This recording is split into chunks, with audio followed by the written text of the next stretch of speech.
Dwight Howard pinatikim ang mayabang na taga-Lebanon.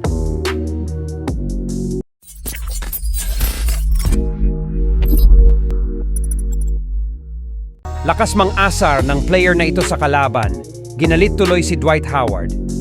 Lumabas ang tunay na laro ni Superman, nag-beast mode sa ilalim. Kaya kinarma ang kalaban at pinaiyak ni Andre Black sa dulo. Third game na ng Strong Group Athletics. Kalaban naman ang kuponan mula Lebanon, kung saan isa sa import sa kalaban, etong si Zach Lofton. Former NBA player din to na naglaro bilang import ng Meralco Bolts. Halfway mark ng quarter, may nakapisikalan si Dwight sa ilalim. Etong number 32 sa kalaban na si Dwayne Jackson. Na hard po sa play na to si Dwight. Nakipag-asaran pa sa mga Pinoy na sumisigaw sa crowd. Tuloy ang pisikalan nilang dalawa sa ilalim. Pero parang papel lang ang player na to kumpara kay Howard.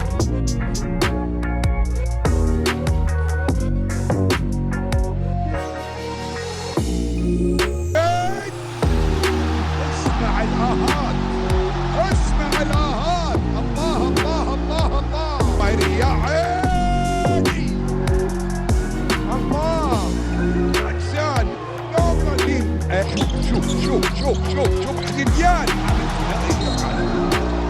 اليوم ليفتون زاك ليفتون مع احتديان عمل معاه الثنائي غير دويت هارولد 38 بالفعل زاك ليفتون هي الله يا جاكسون لعيب انتهى كرة روبنسون لكن هذه المرة هي يا الله على مكة الفوق هي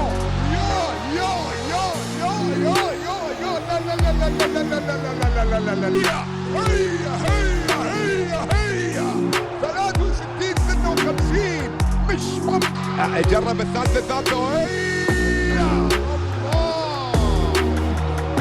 81 77